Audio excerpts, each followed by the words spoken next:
In this video I'm going to show you how to make a few different connections using your 16 gauge tie wire.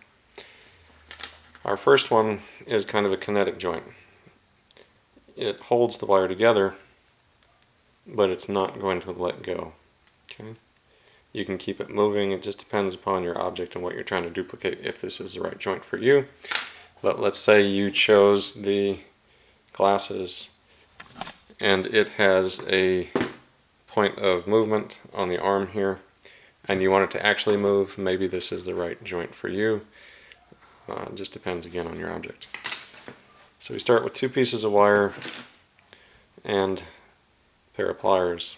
I'm going to take the end of my wire, put it right on the inside, and I'm going to bend it right around. I'm going to make a loop.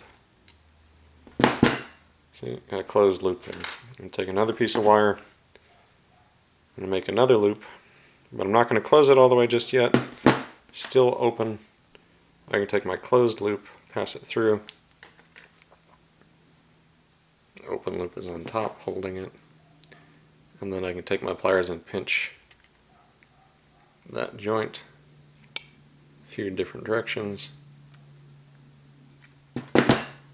so that it holds on but can still bend. My first one I'm going to close up a little bit more just so that my line looks a little bit better. See?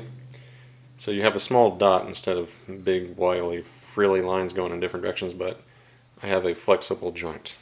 Okay?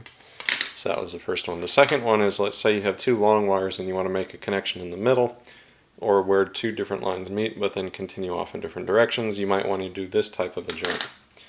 So what I'll do, I'll take two pieces of wire, two pieces of 16 gauge wire, and put them right next to each other. At the end of where I want them connected, I'm going to put my pliers and I'm going to open them up a little bit and I'm going to twist. Twist, twist, twist. Okay. Then I can take my two sides, continue my line going off in different directions. Let's say it goes this way. I want it to go there, and on this side I want it to come over here. Maybe something like that.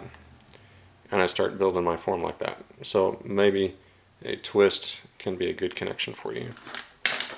The one that I use the most often, and probably you might use the most often, is the tie using the thinner gauge wire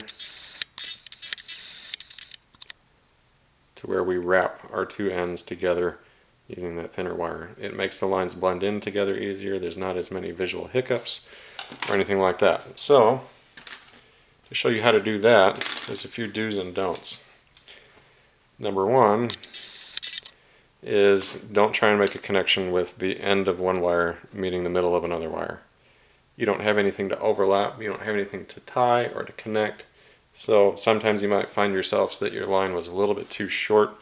So err on the side of caution and cut your wire a little bit long so that you have enough room to make a small bend. Doesn't have to be too big, that's probably about maybe 3/8 of an inch, less than half an inch, to where your two lines can meet up and slightly overlap. If they do that, then you have a place to hold. So I'm going to take my straight line, I'm going to take this angled piece here, I'm going to grab the end of it with a pair of pliers. Okay. And then I'm going to take my thinner wire, my 24 gauge wire. I'm going to pass it through this part and I'm pulling it out this way so you can see I'm passing it in between the pliers just so that it'll hold itself, and then I can wrap around my joint.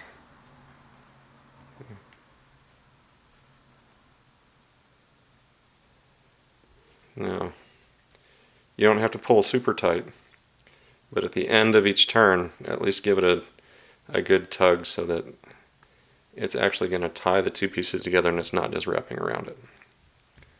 You can see it's just wrapping around, wrapping around, wrapping around.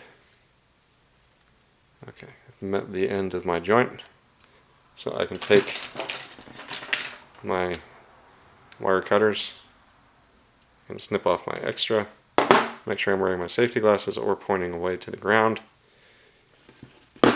There. Those two are not going to come apart. They're tied together. I can take the other end that was passed through the pliers, just wrap it up so that I can clean up my line, make it look like it blends in a lot better. And there you go. That's one way to make a joint, one that's probably going to be the most common that you'll use in this project. Remember, should you have any questions, you can always contact me through your Canvas course or through email.